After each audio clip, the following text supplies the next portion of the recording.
Shalom, selamat pagi. Ketemu lagi dengan Bunda di video pembelajaran. Kali ini Bunda akan menyampaikan materi terkait dengan pertanyaan-pertanyaan yang masuk seputar perpacaran atau pergaulan pranikah. Memang kalau membahas materi yang satu ini selalu ramai ya. Inbox Bunda itu yang DM Bunda itu selalu ramai begitu. Nah, apa pertanyaannya? Antara lain yang udah berulang sih, sudah biasa gitu ya. Pacaran orang Kristen seperti apa sih? Apa sih masalah atau kesalahan yang sering terjadi dalam berpacaran? Proses menemukan seseorang yang tepat itu seperti apa sih? Apakah saya harus pacaran? Apakah boleh kalau saya tidak usah pacaran tapi menunggu saja bagaimana Tuhan nanti mempertemukan saya dengan seorang teman hidup, jadi nggak melalui proses berpacaran? Atau bagaimana kalau saya tidak berpacaran atau saya berpacaran tapi memilih untuk hidup melajang? Salah? Tidak. Dosa? Enggak. Banyak sekali. Sabar ya. Tidak semua pertanyaan itu bisa Bunda jawab dalam satu video ya. Nanti kepanjangan lo jadi bosan menontonnya, kelamaan lo nontonnya. Tapi Bunda akan coba bahas beberapa poin tahap demi tahap. Nah, pertanyaan pertamanya adalah bukan apakah Anda berpacaran atau tidak gitulah. Apakah saya harus berpacaran atau tidak ya. Bukan itu yang paling penting. Karena yang paling penting adalah siapa Anda atau menjadi apa Anda ketika Anda berpacaran. Loh, kenapa seperti itu? Nah, Bunda angkat dengan ayat firman Tuhan yang mengatakan berdua lebih baik dari seorang diri. Please guys, ini tidak sedang bicara tentang berarti kalau ngejomblo lu nggak baik gitu loh. Itu kondisi yang tidak baik. Bukan soal itu. Karena Bunda pernah di beberapa video menekankan dan Bunda orang yang berdiri di prinsip menjomblo itu tidak dosa, melajang itu tidak dosa selama motivasi Anda menjalaninya benar. Ya oke, kita singkirkan dulu bahasan itu. Nah, berdua lebih baik dari seorang diri. Artinya ketika Anda sudah berkomitmen dengan seseorang dalam pergaulan pranikah atau berpacaran, kondisi Anda menjadi lebih baik atau tidak. Anda yang tadinya misalkan A setelah berpacaran, Anda berubah menjadi A+. Nah, itu yang poin yang paling penting daripada pertanyaan, apakah saya pacaran atau tidak? Apakah saya harus berpacaran atau tidak? Nah, pertanyaan paling penting untuk Anda jawab adalah, kalau saya berpacaran, atau kalau sekarang saya sedang berpacaran, saya menjadi siapa? Gitulah. Saya menjadi siapa ketika saya berpacaran, atau saya seperti apa menjalani proses berpacaran itu. Nah, itu yang paling penting. Nah, ada beberapa kebiasaan yang merusak di dalam berpacaran, guys. Maybe Anda yang sudah pernah berpacaran juga pernah terlibat dengan kebiasaan-kebiasaan yang merusak ini, dan rasanya nggak berlebihan kalau Bunda katakan kita kebanyakan terjebak di sini. Kebiasaan yang pertama, apa itu? Orientasi kita itu adalah keintiman, bukan komitmen. Jadi kita lebih sibuk mengurus masalah keintiman secara fisik, sentuhan-sentuhan bla bla bla, daripada bagaimana kita belajar berkomitmen, bagaimana kita menghargai komitmen ini, bagaimana kita belajar setia satu dengan yang lainnya. Nah, itu yang pertama. Nah, kebiasaan yang kedua adalah kita cenderung mengabaikan tahap pertemanan dalam sebuah relasi. Nah, Bunda selalu bilang paling enak menemukan seseorang itu dalam proses apa ya? Lu temenan dulu, teman yang banyak, kenal banyak orang, kemudian dari teman itu seleksi. Siapa teman-teman yang benar berdampak buat lu, berdampak positif, dan mana yang tidak gitu. Nah, jadi dari proses pertemanan baru kita membangun relasi yang spesial. Nah, di dalam berpacaran itu sering akhirnya terabaikan gitu loh. Begitu gue lihat gitu ya. Jadi dari pandangan pertama plok, langsung nggak sabaran, langsung tembak aja, langsung bla bla bla bla bla bla. Jadi kita belum mengenal dia di luar dari komitmen pribadi kita dengan dia. Nah, seperti itu. Nah, yang ketiga adalah kita sering memahami, atau orang-orang muda seperti Anda sering memahami pacaran itu adalah relasi fisik, dalam pengertian seperti ini. Gue kalau cinta dia berarti relasi fisiknya harus ada gitu, harus dapat, karena buat gue pacaran itu adalah relasi fisik gitu. Makanya jangan heran kalau ada banyak orang di zaman now, kalau dulu mungkin orang tidak akan melakukan sentuhan fisik, pegangan tangan, ciuman atau pelukan dan sebagainya itu kalau dia nggak punya komitmen spesial dengan dia. Tapi zaman now guys, nggak lagi seperti itu. Kayaknya nggak perlu lagi berpacaran gitulah. Aktivitas fisik itu atau bahkan ekstrimnya adalah aktivitas seksual itu menjadi sesuatu yang bisa dilakukan tanpa ada komitmen pranikah atau berpacaran. Karena kecenderungan zaman now berpikir adalah cinta yaitu sentuhan fisik gitu ya. Lalu yang keempat adalah pacaran seringkali membuat kita yang berpacaran itu menjadi terasing dari relasi-relasi penting lainnya seperti pertemanan, persahabatan, atau persekutuan. Jadi artinya seperti ini nih. Setelah gue berpacaran, yang tadinya gue punya geng gitu ya, punya komunitas. Setelah gue berpacaran, gue keluar dari itu, keluar secara pelan tapi pasti, atau juga ada yang keluar dengan secara terang-terangan, dalam pengertian gue nggak butuh elu dan elu lagi karena gue udah punya seseorang. Jadi itu yang dikatakan orangnya dunia serasa milik berdua, yang lain ngekos. Padahal guys dan guys ya, ketika Anda berpacaran, relasi-relasi yang lain itu sama pentingnya, bahkan gak kalah pentingnya, bahkan jauh lebih penting. Misalkan relasi dengan keluarga, dengan sahabat, dengan komunitas saudara seiman yang bisa menolong Anda menjalani proses berpacaran itu dengan benar. Bayangkan kalau misalkan Anda tadinya punya komunitas yang sehat, setelah Anda pacaran, lalu Anda keluar dari situ, siapa tanda kutip yang akan memata-matai Anda, yang akan menegur ketika Anda ternyata sudah berbelok. Nah, kecenderungan kita adalah ketika kita pacaran, kita langsung putus dengan semua relasi-relasi lainnya dan menganggap hanya ini relasi kita yang terpenting itu ya. Nah, lalu yang kelima adalah pacaran di dalam banyak kasus ya yang sering Bunda temukan ketika Bunda berhadapan dengan orang-orang muda seperti Anda itu ya. Itu sering sekali akhirnya membuat kita mengabaikan tanggung jawab kita yang lain. Jadi contohnya ya kan. Jadi Bunda kan sering bertanya, "Mampa pacaran apa sih?" "Oh, ada teman belajar, ada teman sharing." Kenyataannya setelah di pacaran apa yang terjadi? Sekolahnya terabaikan, kuliahnya terabaikan. So, betul nggak? Yang tadi itu, yang mampak berpacaran yang tadi itu perlu dipertanyakan lagi, guys, gitu loh. Jadi kesalahan yang sering terjadi itu yaitu yang Bunda katakan tadi, sering membuat kita akhirnya abai, bahkan meninggalkan tanggung jawab utama kita untuk mempersiapkan masa depan. Jadi misalkan ketika Anda adalah orang yang sudah tidak bisa menahan diri ketika masih SMP atau SMA, bahkan masih kuliah, Anda sudah harus pacaran karena kalau nggak pacaran rasanya nggak semangat. Oke dan oke gitu loh. Tapi kemudian kalau Anda setelah pacaran itu abai dengan tanggung jawab utama Anda mempersiapkan masa depan Anda dengan dia yang menurut Anda cintai, lalu buat apa Anda pacaran?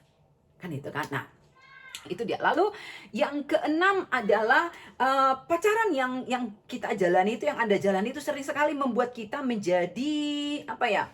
Menjadi tidak puas terhadap anugerah Tuhan. Jadi seperti apa ya?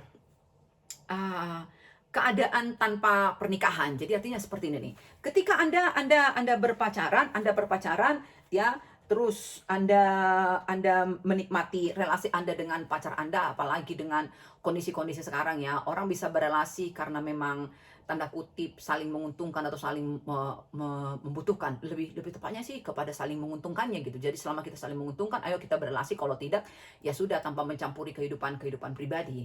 Nah, hal-hal seperti itu akhirnya membuat kita tidak puas dengan anugerah Tuhan yang lain. Misalkan gue tidak puas dengan anugerah Tuhan kalau misalkan nggak menikah pun nggak apa-apa, atau menikah pun oke lah, tapi kayaknya ada yang nggak bener gitu, ada yang kurang di dalam diri gue gitu loh. Kenapa gue harus menikah kalau ternyata tanpa menikah pun gue berbahagia seperti itu. Nah, jadi seolah-olah kita jadi membatasi anugerah Tuhan. Ini adalah hal-hal yang membuat gue puas, yang ini hal-hal yang membuat gue tidak puas. Jadi seperti itu kecenderungan berpacaran kita. Nah, lalu yang ketujuh adalah kesalahan-kesalahan yang sering terjadi di dalam berpacaran itu adalah membuat kita cenderung menciptakan sebuah lingkungan yang palsu dalam menilai karakter orang. Artinya begini nih, Bunda selalu bilang seperti ini nih.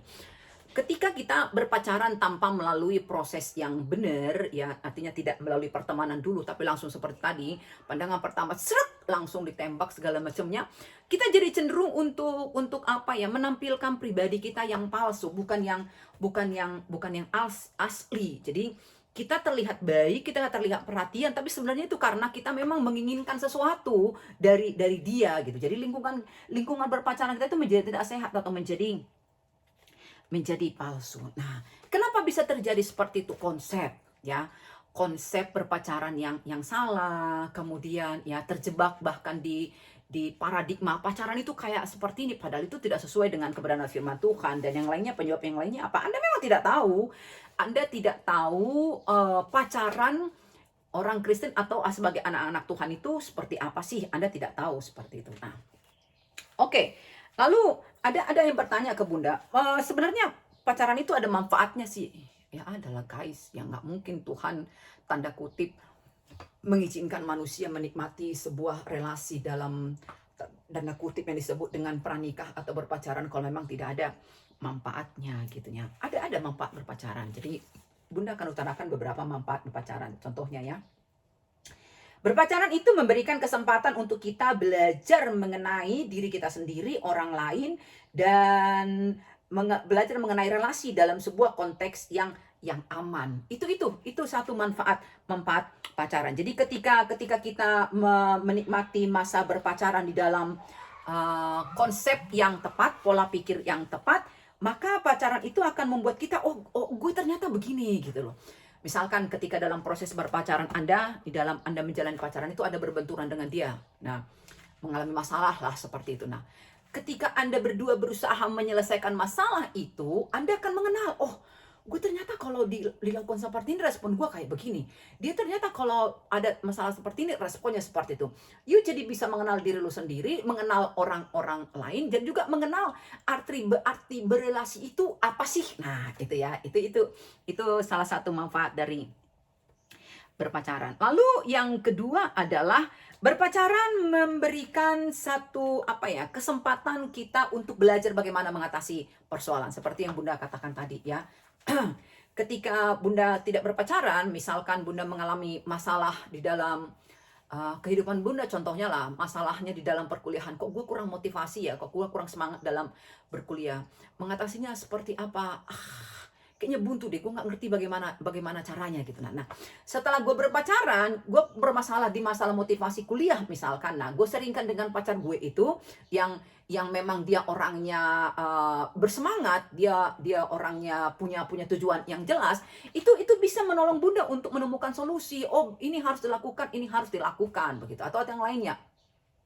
Seperti Bunda katakan tadi di poin yang pertama, ketika kita berdua cekcok ya kan. Nah, kalau gue secara pribadi tadinya ya mengalami percekcokan atau persoalan seperti itu, kayaknya emosi gue yang akan memotivasi, mendominasi begitu. Tapi ketika berpacaran dapat karakter yang berbeda dengan gue, misalkan gue perfeksionis, ternyata dia koleris atau pragmatis atau apalah, dengan karakternya begini cara dia menyelesaikan masalah, gue bisa belajar dari situ. Oh iya ya, begini ternyata ada cara lain untuk menyelesaikan masalah. Masalahnya bisa sama tapi punya cara lain untuk menyelesaikannya. Jadi menjadi lebih kaya begitu. Nah, lalu yang ketiga manfaat berpacaran itu apa? Ya, membangun keterampilan dalam berelasi, guys. Jadi makanya Bunda kan pernah dalam beberapa kesempatan bilang seperti ini.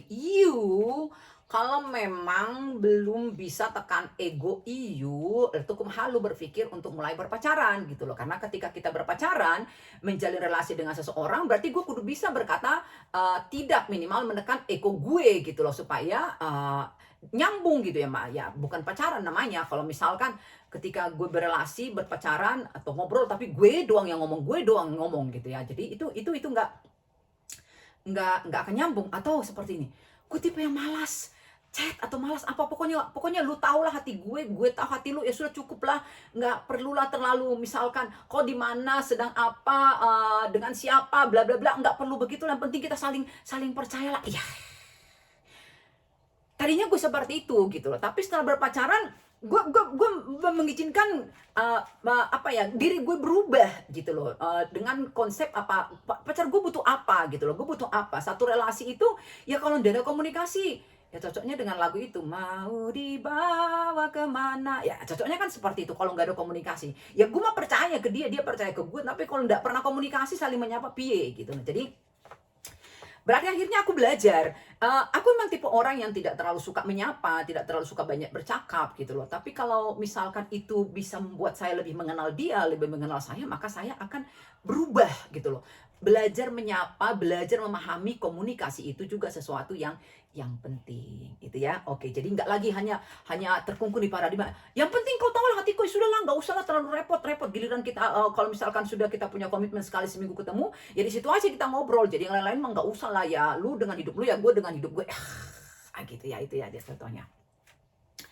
Lalu yang keempat ya, manfaatnya apa? Berpacaran itu sesungguhnya dapat menyembuhkan ya, dan juga dapat memperbaiki ya gitu.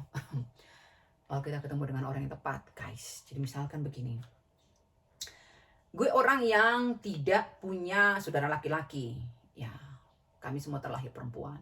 Jadi kalau misalkan gue ketemu dengan pria yang tepat, yang bener, ketika gue nggak punya saudara laki-laki, rindunya gue tentang saudara laki-laki itu bisa dapat dari dia gitu loh. Dia pacar gue tapi apa ya, uh, kenikmatan atau berkat memiliki saudara laki-laki itu dapat dari apa? Perlindungannya, perhatiannya misalkan. Meskipun gue dapat dari kakak misalkan atau dari adik-adik, tapi kok beda ya gitu ya. Jadi itu yang salah satunya ya, itu bisa menyembuhkan ketiadaan, titik-titik ketiadaan kita, atau memenuhi need kita yang tidak terpenuhi. Atau misalkan seperti ini, Anda adalah orang di keluarga misalkan yang diabaikan gitu loh. Anda orang yang diabaikan, atau anda mengalami penolakan dari keluarga. Ketika kan Anda menemukan orang yang tepat, orang yang benar di dalam Tuhan ya, itu bisa mengobati luka Anda. Karena kenapa? Dia menerima Anda.